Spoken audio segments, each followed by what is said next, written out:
قصيدة دو دبنا داسي سانما مسيح مولوكا قصيدة دو ودبنا داسي سان. We have the gift of God-fearing from that beloved. हमें उस यार से तकवा अता مسيح مولوكا قصيدة دو دبكا دا نمواتينا قصيدة يمبكا دا أردو كان o ni ala sɔnna ma an bɛna laban ka a dalaminɛ an ka kan na.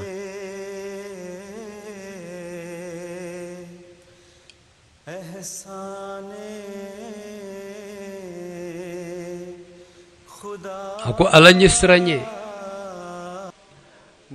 o ye alakira muhamadu de ka walanda ye. ना ये हमसे के एहसाने ala ɲɛ siran ɲɛ an ka wuli ka jɔ si tɛ a sɔrɔ an ye. ala yɛrɛ de ka hinɛ don ka don an na an ka ala dɔn ka siran an ɲɛ n'o tɛ an ka wuli ka jɔ si tɛ a sɔrɔ an ye. an bɛ barika da ala ye ala min y'an kɛ ala ɲɛ siran ɲɛbaw ye.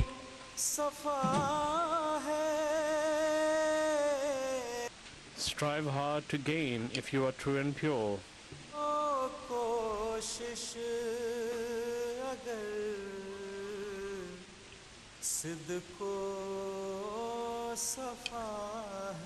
Strive hard to gain if you are true and pure. O kuma na a ye wuli ka jɔ kɛ walasa a ka ala ɲɛ siran ɲɛ sɔrɔ ala fɛ. n'a y'a sɔrɔ aw ka ala ko min n'aw y'a fɔ a da la ni tiɲɛ don aw dusukun na a ye wuli ka jɔ kɛ dɛrɛ a ka sɛbɛ sira ta dɛrɛ walasa Allahu Taala k'aw sɔn ala ɲɛ siran ɲɛ la ka aw masiri ni ala ɲɛ siran ɲɛ ye n'a y'a sɔrɔ ni tiɲɛ ani jɛya bɛ aw dusukun na.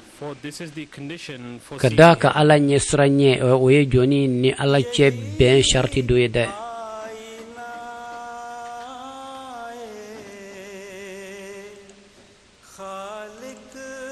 a ye wuli ka jɔ kɛ dɛrɛ a y'a sɛbɛkɔrɔ wuli ka jɔ dɛ walasa ka yɛrɛ masiri ni ala ɲɛ siran ɲɛ ye.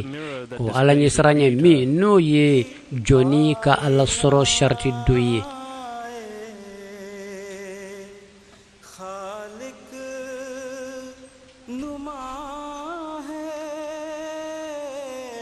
This is the mirror that displays the Creator. ala ɲɛ siran ɲɛ ale kelen pe de ye dungare ye jafilɛ min n'an bɛ se ka Allahu Taala ɲɛda ye a rɔ.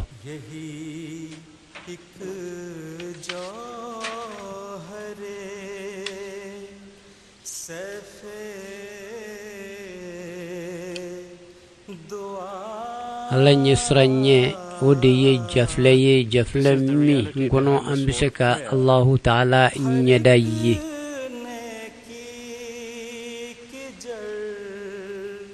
wa ale de ye duwawu yɛrɛ npamuru ye. This is the reality behind the sword of prayer.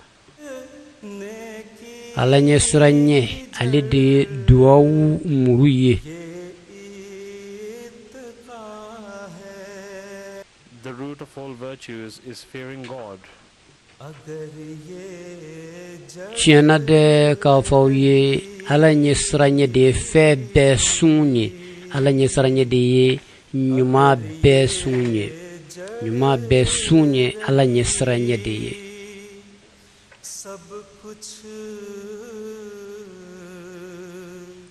i k'a dɔn kɛlɛmina bɛɛ sun hɛrɛ bɛɛ sun o ye ala ɲɛ siran ɲɛ de ye. o kuma bɛɛ lajɛlen bɛ bɔ sun min na n'o bɛ yen fɛn bɛɛ lajɛlen ɲuman bɛ to fana.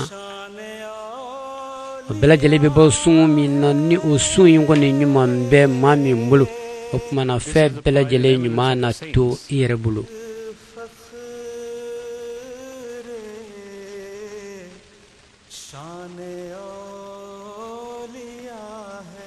This is the pride and Kita tak eminence ambil of the saints. punya français lah. Ay, amajo. बजुज़ तक़वा ज़ियादत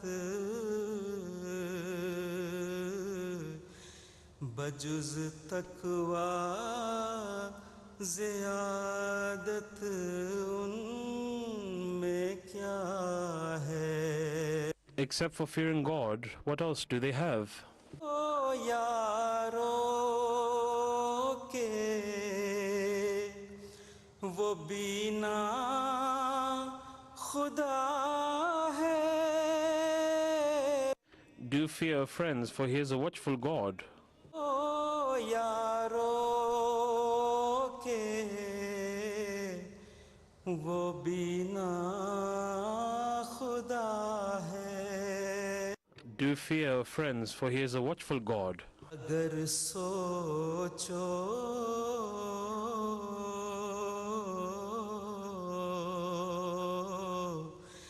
अगर सोचो यही दारुल जज़ा If you ponder, this is the place for recompense. मुझे तकवा से उसने ये जज़ा दी He has given this reward to me through God-fearing. तकवा से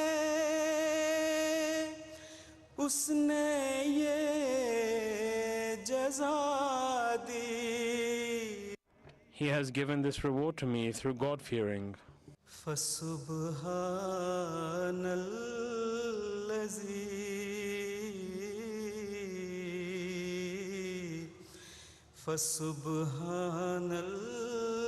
फसुबहानल्लज़ी अख़ज़ल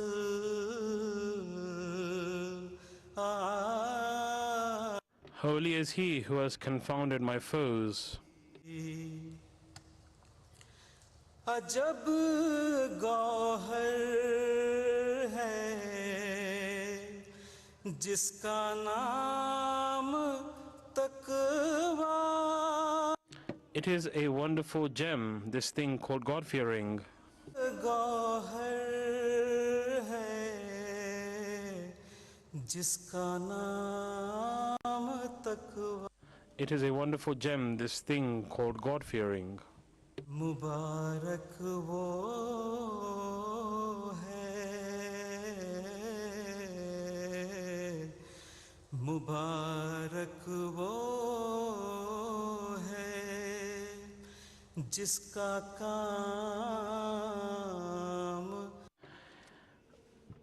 He is blessed whose deed is fearing God. मुबारक वो है जिसका काम तक He is blessed whose deed is fearing God. ओ है हासिले इस्लाम तकवा Hark, the fruit of Islam is God-fearing. ओ है हासिले इस्लाम तकवा Hark, the fruit of Islam is God-fearing. खुदा का इश्क में खुदा का इश्क में और जाम तक God's love is wine, whilst God-fearing is the wine cup. मुसलमानों बनाओ ताम तकवा O Muslims, make your God-fearing perfect. मुसलमानों बनाओ ताम तकवा O Muslims, make your God-fearing perfect. हाँ ईमान अगर तक فجلوا تقواكم أيها المسلمون تامة كاملة. है खाम तक What faith is there if fearing God is weak? ये दौलत तूने मुझको ऐ खुदा दी. Thou hast bestowed this wealth upon me, O God. ये दौलत तूने मुझको ऐ खुदा. Thou hast bestowed this wealth upon me, O God.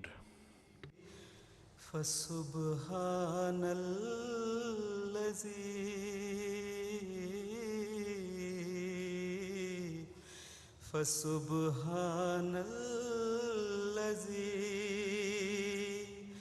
अख़ज़ल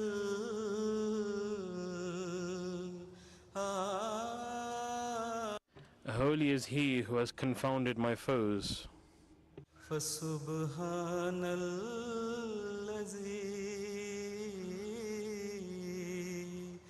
अख़ज़ल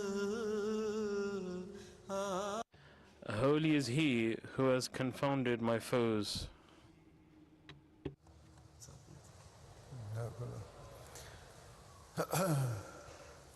दानिश खुरम साहब, हसान अहमद साहब, यूके, फारसी नज़म कलाम हज़रत मसीह मौऊद अलैहिस्सलाम. अस्सलामु अलैकुम वरहमतुल्लाह. फारसी मंजूम कलाम सैयदना हज़रत अक़दस मसीह मऊद अलैहिस्सलातु वस्सलाम. बेकुशीदे जवाना था बिदीन खुआ शहद पैदा. बहारो रौनक अंदर रोज़िए मिल्लत शवद पैदा. बेकुशीदे जवाना था बेदीन कुव्वत शवद पैदा. बहारो रौनक अंदर रोज़ ये मिल्लत शवद पैदा. अगर इमरोज़ फ़िक्र इज़्ज़त दीन दर शुमा जोशा शुमारा नीज़ वल्लाह रुतबतो इज़्ज़त शवद पैदा. बेकुशीदे जवाना था बेदीन कुव्वत शवद पैदा. बहारो रौनक अंदर रोज़ ये मिल्लत शवद पैदा. दो रोज़ उम्र खुदर कार दे कुशीदे यारान के आखिर साथ रहलत बिसद हसरत शवद पैदा. बेकुशीदे जवाना था बेदीन कुव्वत शवद पैदा. बहारो रौनक अंदर रोज़ ये मिल्लत शवद पैदा.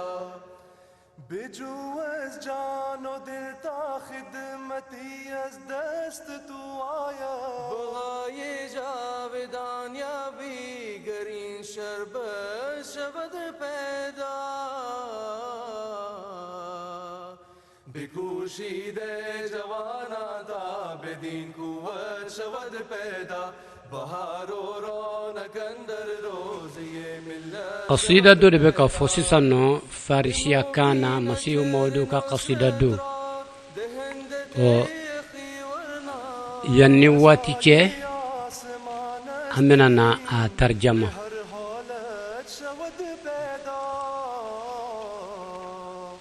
बेकुशीदे जवाना था बेदीन कुव्वत शवद पैदा. مسيح مودوكا قصيدة دو ودبك فوسيسانو فارسيا كان onga ينواتي كي أمننا أدلمني أنغا كان.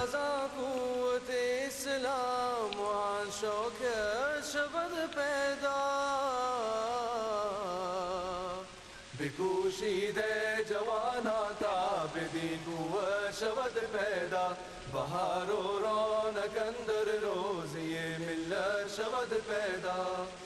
करीमा सद करम कुन बर कस کسی کو ناصری دین است بلای او بگردان گر گهی آفت شود پیدا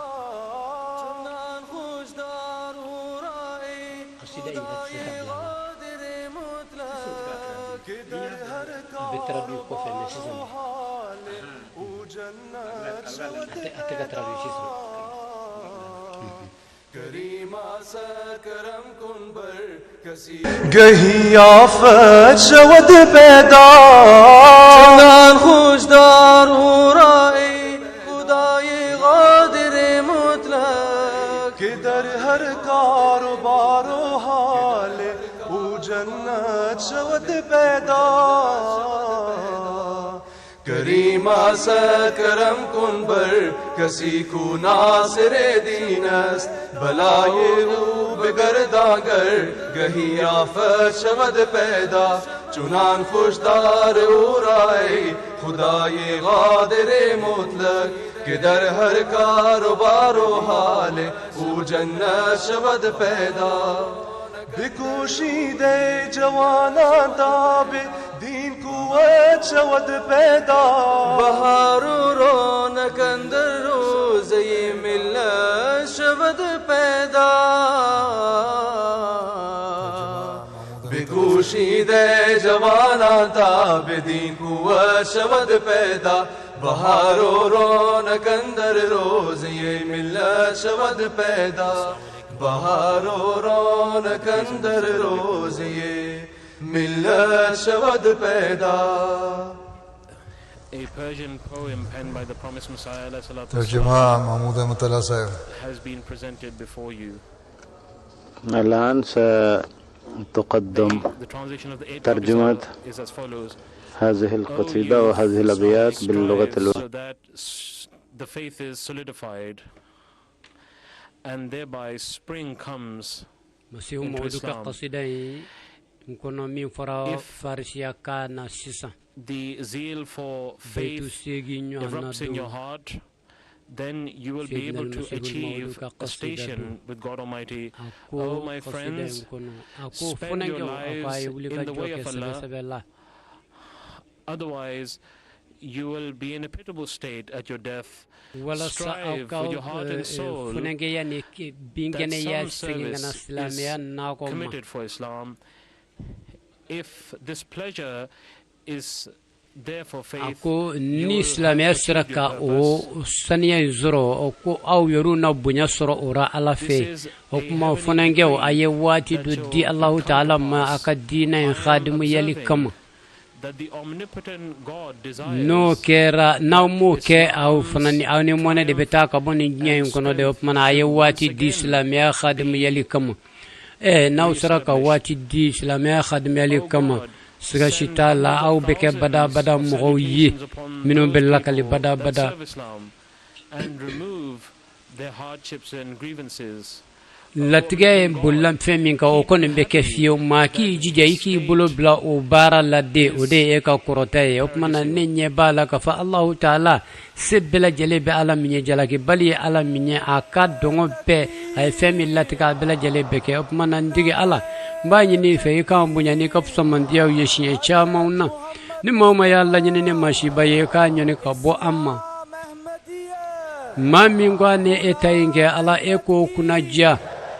eko ja eka deme wala sa aka faka aljina ye anyana jiya kuno yanno qasida min kun fora farsiya kana ne mashi mawdo ka qasida ye adala mina ye ni bamanan kana anya tumo bamanan kana odeni Assalamu alaikum warahmatullah ashhadu an la مدية حضرت خليفة المسيح الخامس حضرت أمير المؤمنين نعرہ تكبير Assalamu alaikum warahmatullah ashhadu an la ilaha illallah wahdahu شريك له وأشهد أن محمدا عبده ورسوله أما بعد فأعوذ بالله من الشيطان الرجيم بسم الله الرحمن الرحيم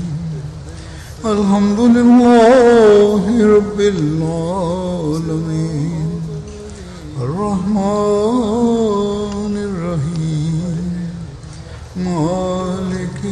يوم الدين إياك نعبد وإياك نستعين اهدنا الصراط المستقيم صراط الذين أنعمت عليهم غير المغضوب عليهم ولا الضالين. Following the wish of the Prince Messiah, we are here joining together, congregating in love, respect, and also to promote our faith. And this was the reason and the objective of the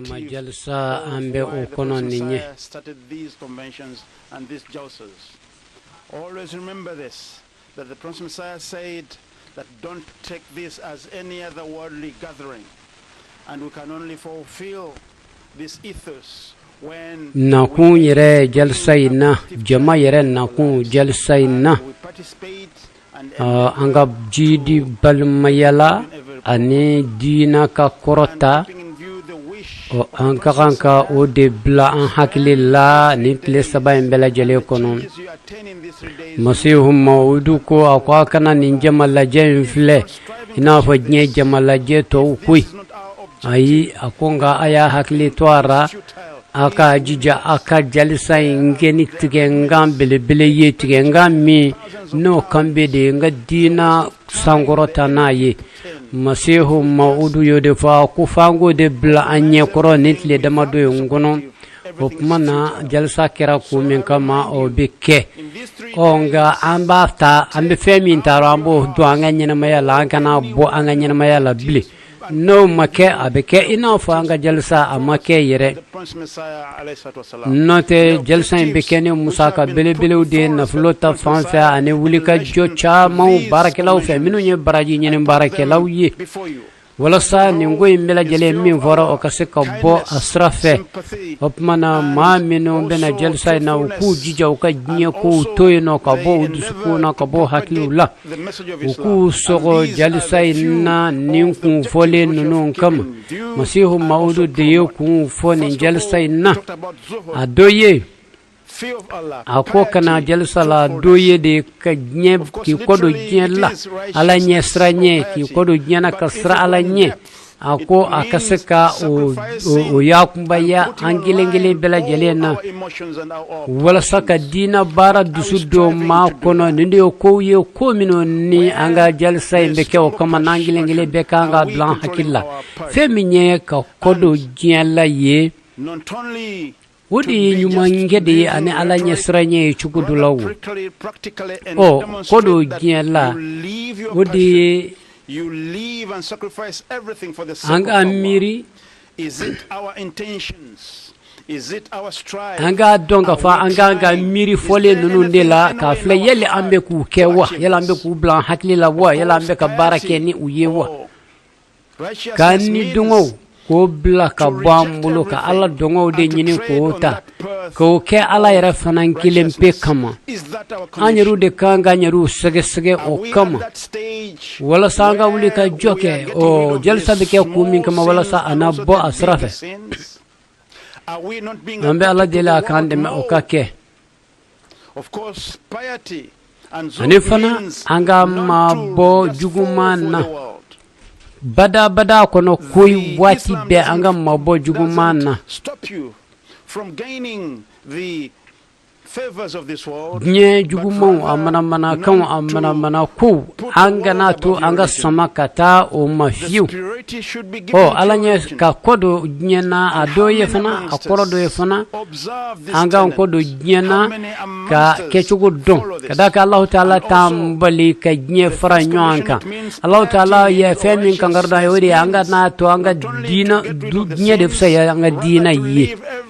awandu yalla hidu ta fana ahmadiya kuna ka fa anna dina de ta nye sanfe angele be de bo fo ko dina yongoni mba korata nye de sanfe manna majoli bena soro ana mimbina oto ika jatila ningi jija ki mabo kukuluna o ka kodo nyala akoro do fana nye ki ka ko bela jele di ala maka jen ala ka ala ye ka ala ka jen saya anga jen nye ka kodo anni dongula okmana ayen ni kuma kile vle no zuhudu ye kodo nyena aka fle krochama mimbala masihu maudu ka nyefolu kan nanya korodon ko sobe kata no zuhudu ye siga shita la abanga nyela bokke chugu nyambulo abake sobi anga la harafana bin nyambulo ikado ala kira sallallahu alaihi wasallam alifana ni nyoro yumfoka je ako rahbaniyat islamiyalla ako ka halala haramu ya ote islamiyalla oni islamiyat fuye ote mako done nyejela nyeku ye kasinga babela jele na kata kono ite sinji tugu ite wajibu keso kasi bade umma bal masru ma ko ayiko ninde nye fete kilinye spending on those who are needing the work of Allah. Oh, kumana anyero koni dunga ko to ala yi obike. Oh, hakeo hake namba to anga to ala kama ode yi mbana jena yi. Anka anjija an dongo jien kono anga na to fio okadwane ala ministra uche. Nambe musaka ke anga musaka ke ala yere kilempe kama abifo de mako zuhudu banjela. Ambise ga nyeni ko ka nye fenyene ko nganga njanto ala hakela kanjanto hadamadun hakela ala ka jon hakela ambe ahmadiya chama wonye ube musaka ke ala kasra la watanu be ala ye oka ode ko ye ko mine masihu maudu ya nyine anve kabben ala kraka nyini fana mo sallallahu alaihi wasallam okma jalisa jugudu ni okmana ni mangutu nunu nanya anzo nunu na kanyere ma benene mangutu nunu ni ambe anno ya anyaru kanyana mayala ani hale mawiro la minum banda fe masihu maudu ko alaihi salatu wassalam ako makana dina ni nye franyo anka itisi ni ala yɛrɛ b'a fɛ ka maa min kunna diya ala yɛrɛ de b'o tigi dɛmɛ a ka diinɛ fisaya diɲɛ ye a maa sugu bɛ se ka sɔrɔ diɲɛ kɔnɔ nka a bɛ kɛ ni Alahu Taala ka dɛmɛ de ye dɛ. Tazkiratul awliya kitabu kɔnɔ a fɔra yen nɔ a ko mɔgɔ dɔ a kun bɛ jago kɛ nafoloba kun b'a bolo rubiya bayirga kumba bulo kosobe ay alaka waliju do ye waliju do ya ye ka fo ni jogo kelay adusukun te ka ko bo ala ko fiyo ka surabe na flo bayun kono ale de karam ma yi abena fo ma mi Allah taala yeminun ko fo qur'ana kono ko mawdo minu dusukun jago te unyina ala ko jago fere sani foite no min bisa kanin ma nono dusku bo alaka kasoro ni na flo bayde kumba bulote nye ko shite no min bisa kanina nye ko kanina alako turo min de barake na fay juma mbe alela fanda min bisra nye ko nye alela fule do Islamia de furukete Islamia la de muso furu mbesora de unye te nye toye ala ye otoye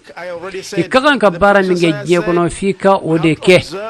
no e jago ye ko ke ngai be bara kono akasoro ibe dina de fsa nye ye o de nyine do an fe o kuma na min be wajibi anga njija anga dina ko ne fusa ya nye mabbe wala sa masihu maudu ba fe anga ke chugo me anga keti ayambi sigiyoro na kan zoro yi ma yere la tomone odi ka fo wala sa ka saka zuhudu bo asrafe iki hakli to ala ika alaka hakewde jo anga amma bo jogo mauna anga nyere mabbe ni jogo nyuma unyi anga jugu ya ubla ka bani nyoncha anga kele utoy no ko be jele ke ala de kama ala jati kilempi kama. Of course, whatever is said afterwards is just an exploration, it's just an expounding. Ni zuhudu kuma nya korofo ka surunya nindi o masihu maudu alayhi salam alayhi jalsa kundu ye zuhudu ye masihu maudu yo fo ako kuma o jogo nyuma minu ni jalsa kunyo ye nan sira kan so lula kanya ambe no bo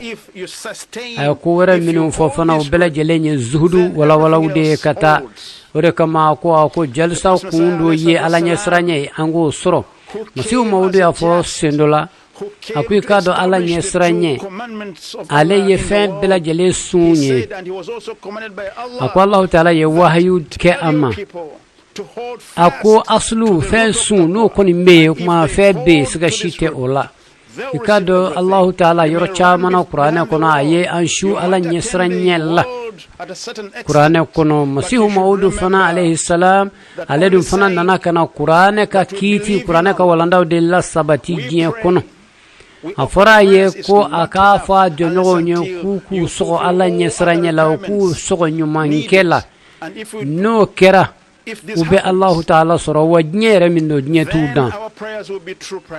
onganu boli la nye no fe absuka ke ubi nye soro ngaute ala soro de mana wajibi anga hakli to ni ngoyi na mabbe na ya soro an liman yalidu ala la ambisali na ambis andalendo ala la ambisali wote wasakere ni ala nyesranye tanade na masra ala nye akanu te sabati anko andu sukuna de no ko ningera kasra ala nye ka ala kanu mananga salu be ke sali reyi salim min kono non namba barkat da do kan kam mago fo alai wo chuga kele na munna ante as nyine ala fa kan jide ala nyesranya la na mu fo anga salu na fa be doya anye Allah taala fede. It is only ascribed to them. Fanga nchesiri nunde la okmana no kera ambe nobo. No kera fana anga jamaatu yere fana mbeke jamaatu tangalenye kabo jugu ka jugu yamma. Engo mu'minu mbane do anyangulu fana mbe sali. Ulu fana mba fo Pakistan yeno koni. Ko ukunga ukanga salike enga ngani ajuguma mimbu bulo alanya sranye tula minke niyo lu nyana fle ulu ka bato te femine lenya Allah taala fe tonyani kala ude do be tonyani de chari ube mo kala tonyani de la mo minumbe walanda di ko ka mafa mami ahmadiya yi wa ba fotuko mo ba bo asrafeti olu ma sugu nunu ka be Allah taala ka fole ma ka ba ala kira ka fole ma olu bu ka Allah haraw de chie nye kono ya wawte ala ka jenzoro abada nanye o manunu misalu ya fle amba fle ankanga ala barkada wa ambe ala barkada wa ankanga sra ala nya kadda o kan ankanga jidi limani ala kadda o kan no kera Allah taala be anga salu mine abanga nyenya abanga la haranya ambe Allah taala deli anga nyuma yere ango yoro nyine anga kefana kadaka nyuma ale de ye mu'minu donanye mu'minu yere koni nyuma mi namba ke anga sali kononna na sali nyuma kononna na nyuma mi nambe o keka soro yere makki banna Allah taala yi sujudu kono ruku kono nyuma mi ni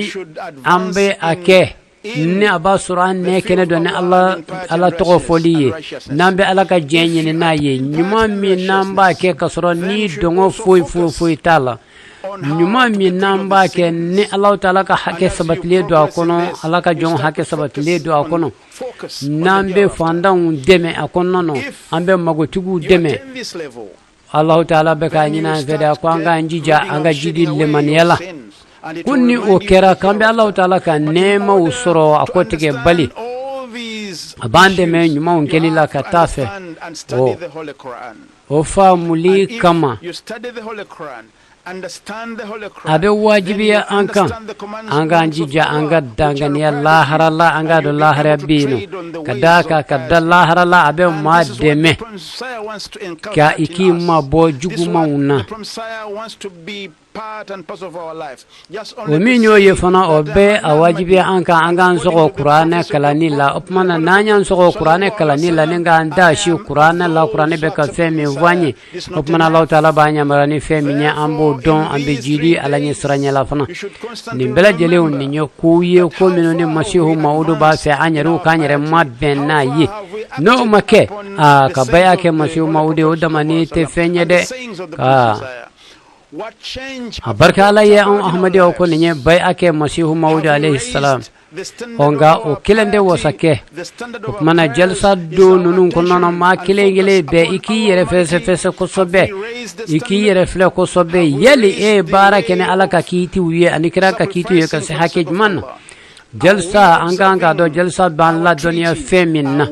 jalsa ban la kala femina anga ko don anga nyere yele ma chuka mina jalsa ngono anga ko don anga kan so batula chuka mina anga so sali la chuka mina anga do fara anga nyuman keta ka chuka mina anga batu keta la chuka mina anga ko bede don jalsa ina ka nyere sege yele ambe ka ajidi ala ambe ka nyeta soro ala hake ona ala ka jon hake o tangani la wa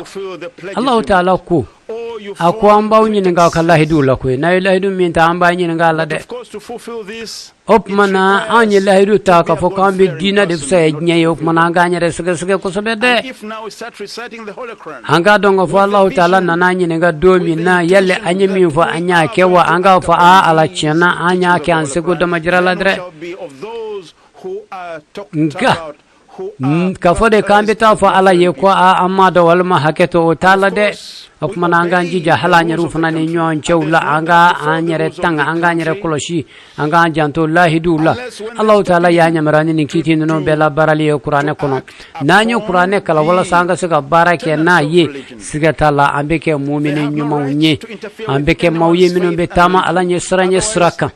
oni ma mimma benane ala nyesranya yedum suga shitala obe Allah Ta'ala ka shariau suratama suramine onga mami Allah Ta'ala ka sharia nunu misal yala Ahmadiyya juguya ba Pakistan ulube sharia jugu minun ta Ahmadiyya kama wala sa ukadise kuka ala sra utama ulu ulu nyono Ahmadiyya matise ka oyam o sugu labatu no te gouvernement nga sharia ka nga labatu jamana kono nana hankanga sura alanya siranya mimba nyeshi alama mimba la se alama o wajibi aleno Ahmadiyya islam den kilen beka masihu maudu ye jalsa kun fo ayeminu fo akwa doye makarinywa na ye opmana nan duskuma makarinywa na opmana anga nyon soro yano nafa do yarade aikado Allah Ta'ala ay femfo ako maminu bisaga dimi kunu anika yafa mauma Allah Ta'ala yafo ulu to fo kanyaga ula maminu be ukadimi kunu ninga yafa mauma minye fengula mimanka ke o dimi kunu li ale nyuma bele de Allah Ta'ala fa koni maminum be na jalsa yon konnano jalsa yon kanka to moko haklito uyeru chugo yala jalsa yon chugo yaku suku magaya uka ben barawke wa mata famofa nu bora yano ka tahalu kaso ukangu jija uye femi zoro yano uko ke ujugo yefo ukaso ukake misali ya nyuma nyefo uta yoro ula ubeka fo mi ngono ukake misali ya nyuma nye yeno no kera ube Allah Ta'ala ka barka usoro Allah Ta'ala mi yara minyeni ale be ya fa fe Allah Ta'ala ko inna Allah yuhibbu alladhina yaf'al Allah Ta'ala be mawkanu ma minhum bi yafa jonde be no ni tafi Allah Ta'ala ki kanu opmana mami ne ebe kono juguya soro dusukuna ka shin ibalma ma ikangi jije ka juguya mo dusukuna nentle dama do en kono iki jija dusukun chien yere kan ikanya ibalma ye ika kanu chiena opmana no kera ambe islame kafu nyuman labe nyenye koro nyeba ye opmana ambe be masiyo mawdu ka walanda ufanamma ngo Allah taala banya mara ni fenya katemene bela jalenka Allah taala banya nan fe ka fa anga nyuma ke kata mawma na ye nyuma ke mawma mame ne juguma ke awla ngube ni misango banyu banyi ni kaya fanyi na aufe. They have love amongst themselves. This is what we have to strive to attain, not only to as a show off but as a Allah kira ku sallallahu alaihi wasallam akwa ye nyu kanu. This have to be acting, especially in these 3 days. Akona nyu ke opmana mawira minu banyo chugala ngube kele annadi bado uba foka fa ahmadiyo balma ya buche ube tonna to mingani opmana ahmadiya kilengele be kangi jija kaninge kanyana maya yorodo yeminte bo arafi fiu do away with the anger, then ni toyi ani ni baranyuma nono nama ke akere la abeke yere jira damaye moula opmana anga jija Allah kira ya an sujani fe minyanga jija saranyuma minna anga jija angu soro ya fala ni jugu nyuma to bela jelena anga jija anga jugu ya ubodu sukuna anga kela utoyi angu betoyi Allah kamadi until we follow the instructions of the Prophet Messiah alayhi salatu wassalam. Apmana aljana herebe mawye ma minum be ni barai ni kununu meka barake ni uye note dusuku juguya alebe alanye sranya yere chiere extend the love, to extend the brotherhood. And the Quran also states that rahama bainahum ikado masihu mawdu alayhi salatu wassalam alaiku ako akka anga njija anga jugo nunu ya kumbaya anyerela no kera apmana jalsa dabara femin kama ambo bo asrafe masihu mawdu do kumure fo jalsa wala ako kakkanu do anenyo gonche ka Allah taala ka fole ma ruhama bainahum ninga jira ko mu'minu yehinanci uninyo anche then we won't attain what the Prophet says. Opmana ankile mo kile na nyanjija nenga ni jogo bay bla keneka no ye kanuni balmaya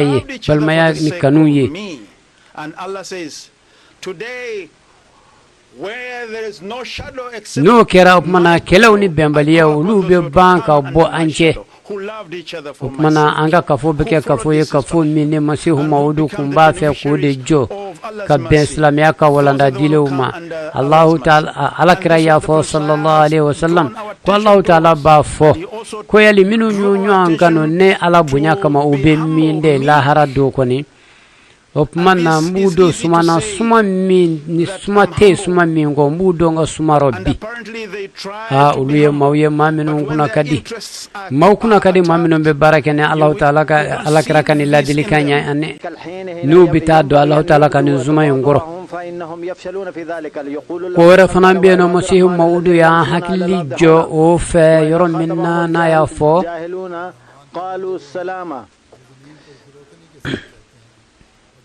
no ye yoro minna na ye majigi yere majigi fanye ma chamo ba fa kulu majigi ne donga ينبغي أن يبدي نموذج التواضع وفي كل مكان يثور majigi kanga bange ura yoro minna ibta ye majigi te bange ula ye fiu الله تعالى هو عباد الرحمن الذين يمشون على الأرض هونا وإذا خاطبهم الجاهلون قالوا سلاما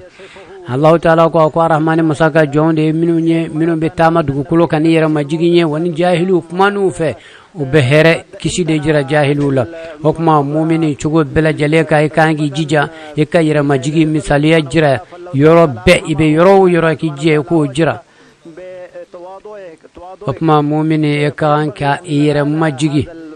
ika kisi fo mau ye ka kisi barake mau chela enga ni mami nya ayere bunya Allah taala be otigi de mangutuni kudom baliyai sendo laika do masihu maudu alayhi salam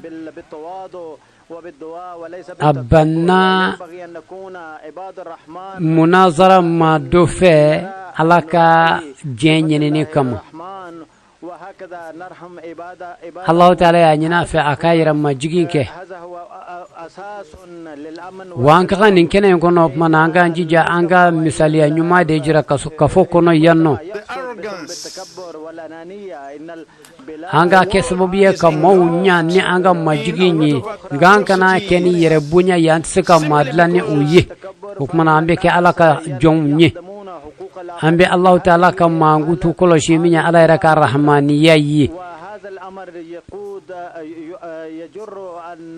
ninye kishi ane hakilila tige sunde ye ikado kafo bisaka chieni yira ka sababu ke yira bunya ye jamana kele ni foi wore nya kono ni yira bunya inte hopmana ne hada madonu ye yira bunya tay kado suka shitala ubenyo hake uchi jamana kumba minum be jiya kono minum be ka kesbobu ye fana ka hada madu zama ka ta jiya furuba kelema hanka ka nyere tanga nimma wati kele ngono na anga jija anga duwo ke nyere ye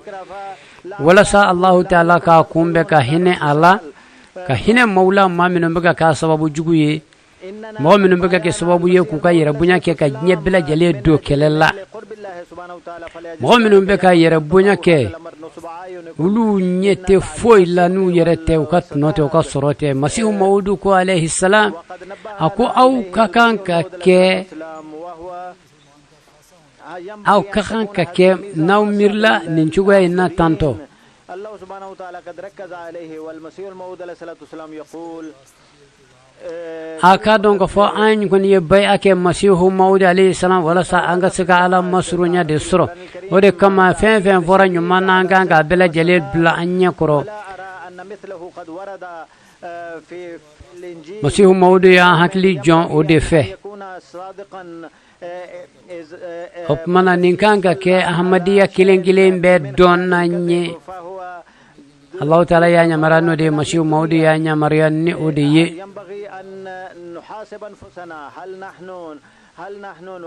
أننا قرآن باكونو كنا قد قضينا على جميع الخصومات والشجارات التي تقوم في العائلة وفي غيرها فينبغي ما كنا مدلنا نيواننا الإنجيل كونو أكو مؤمني كانك كتشي تيجي ما نيه فزرون قالوا سرفه يجني ما ديه anka kan ka nyere de sege yalli ni walanda nunu yalla ambe kan nunu bo usrafe wa yalla ansara ka kelew de chien ka boy na an nyogon chewa anka kan hakli joni bela jele de fe ko fe tugene masiw mawdu ko akwa ka jija ka di nafsa ya nyede ye mabbe ako dina farfunu be akanga wulika joge dina farfunu bela jelena naw yoke nanzira ko luke opmana ambeke mawye maminu nambe ka nakun tanga noye masihu maudu nakun ya nambe kan masihu maudu nakun barawke no kera ambeke ka hakilatge ni kishi sabati jiya kono no te anga pman ne anga baro na ke kilinyi opmana nanga pma ko nanga baro ma ke kilinyi du opmana ambe femi zoro la o jurumu dama de yi opmana anga baro be shiriya anjugu yalla ay nanyi bay ake ko nyuma na anga nga njija bay angele anga labara de akayele maduddo annade wala sanga ke sobiye ka mawla surunya alala ka mawla si alama wala sanga ke sobiye ka maw be faranyonga ala kiraga darapo jukuro sallallahu alaihi wasallam anga ke sobiye maw be islamiya wala nda nyuma wala nda salima undo anjuru kanga nyere kulo dama jira bela jele ke wala sanga ke sobiye sababu nyuma maw ye o tisaka ke fana fo anjuru de ka yele ma nyuma do anyere la akaka anga wulika joke wala sa anga islamiya jira ne anga baraw ye nanga ketaw ye anga Allah ta'ala dele anyere ye ananga ala deli nyere bela jelenye no kira anga chew anga musu anga demsu anga fengoro baw o bela jelebe ke sababu ye nyebe yelema chugo nyumanna ina fa Allah ta'ala ba fe chuga mina no kera fana ambike sababu yeshitane ka bingali wa ambike shi umma opmana bara badi dile do umma masihu maudu fi alayhi salam masihu maudu sigilembe na yin anga bara inke ako opmana ni amma kodo jena na ma alanye sranyeta opmana antse kake ni الذي يحقق تلك الأهداف التي بعث المسيح الموعود عليه السلام لأجله فيقول المسيح الموعود عليه السلام فإلا تصبح هذه الجلسة apmana namase ko ko ninge apmana bay'atala ko min kan amase ka o ko ne amase ko bo asrafe apmana ni jelsay kan ka ke sababu ye kayele manyumande du ambela jelela يقول حضرته إن لم تحدث هذه التغييرات فهذه الجلسة ليست نوye obe ben kun bole masrafe kun mini masihu maudu chila o kama jinya kono note masihu maudu ko akono make mana anga jalsa nunu ubeke jalsa yeminu zigira alaman kisra ala sosolika opmana ate korota ke atanze korota mafi opmana anga hakli tu ura opma masihu maudu ayafo akoni jalsa nunu mayele makoni ndu awla opmana aka jalsa man nafanya awyede no kera jalsa beke ambulo bida gwanza nyeti opmana muna ambeni bida ainta ka fra islamia kan namose ka alanyini baran no fraka mana ka bida wero ta ko fra bida wero kan namose ka nyaru nya ni jalsa no nkele yi adabura minu kama namu kedra karambulo bida yi opmana namose ko kun nge akarambulo lama fu wuli ka jo fu yi akarambulo bida barakele nya nafate sorob minna anga anjija kanin jalsa inke sababu ye kayele mabade do jiela jiya kuruna ka lahiduta Allah ta'ala ye ko barake abo ka ala deli ni wati nunun kono nono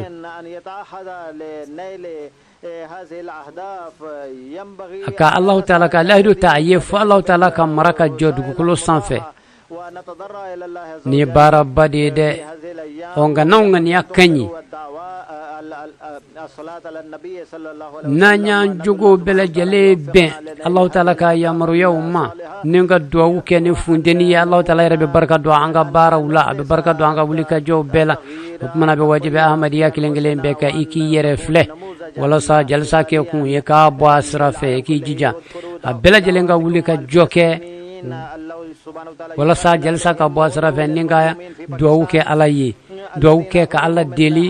opmana akaji aka Allahumma salli foka cha ne astaghfirullah ninga Allah ta'ala deli akan ben semaya jalsa dabra fe min kama anga se ka bo asrafe anga se ka yelema bake yelema nyuma ke anyerula ananda fe anga ke misale nyuma nyi nyebela jelenyi opmana aka Palestine ka aku ku fa ka do kono ala ka geleya no ya uyobe do ya geleya min kono aka ahmadi oka duau ke uye Pakistan kono minu masse kana ni jalsa ina wala sallahu ta'ala ka sababu nyuma ani lafiya sababu nyuma ke uye ayo duau ke Pakistan ka uye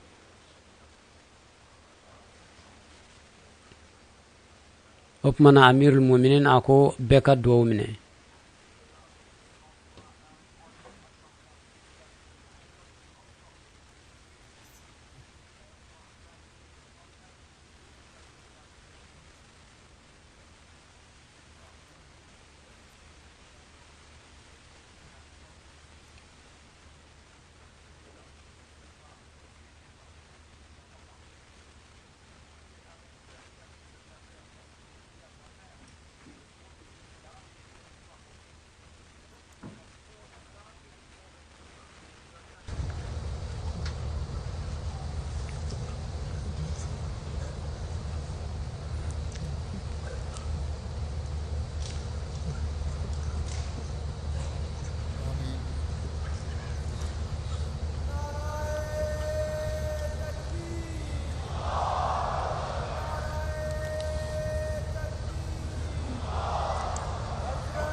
آمين آمين يا رب العالمين. नाराए तकबीर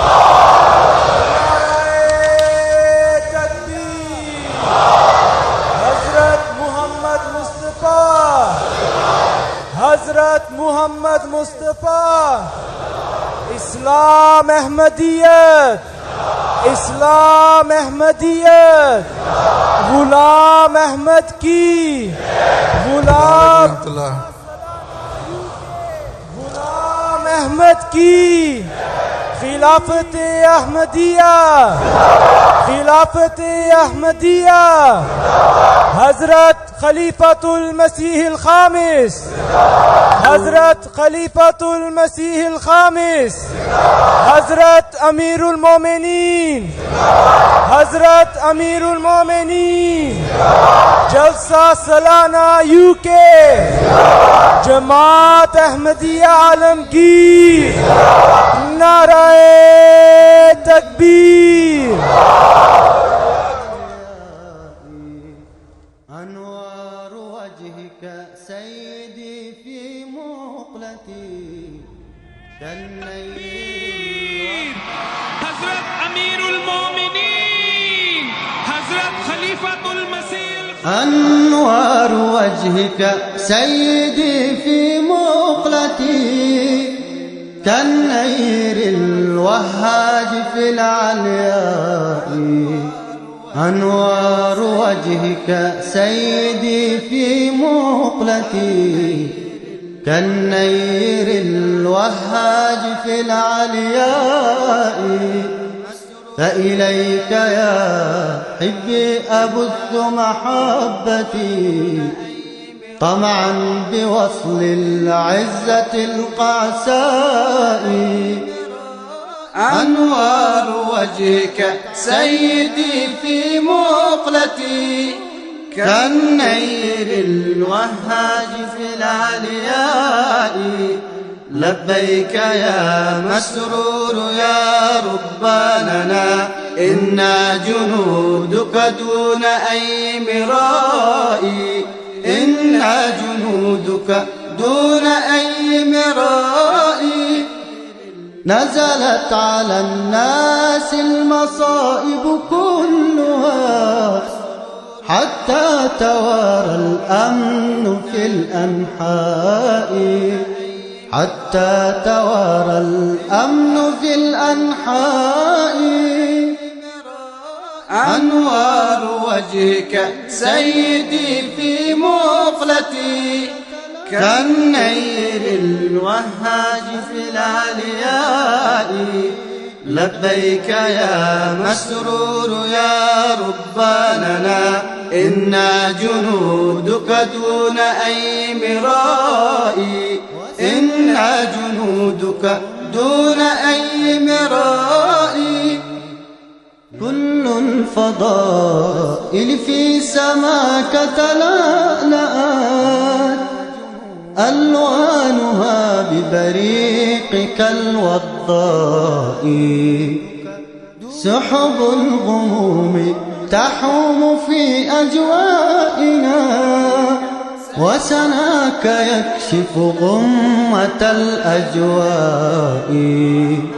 لبيك يا مسرور يا رباننا إنا جنودك دون أي مرائي إنا جنودك دون أي مرائي أنوار وجهك سيدي في مقلتي كالنير الوهاج في العلياء لبيك يا مسرور يا رباننا إنا جنودك دون أي مرائي إنا جنودك دون أي مرائي والسلم ليس له سواك مناديا به كل خير غامر وهناء أنا تكون أيا حبيب فمهجتي شوقا تطير لنظرة ولقاء فالحق مكنون وأنت أمينه تبديه نورا كاشف الظلماء تبديه نورا كاشف الظلماء وحده لا شريك له وأشهد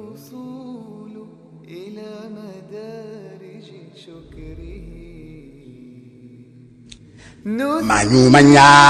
aetwanga nyogombonya angasigila nyogombonya kausa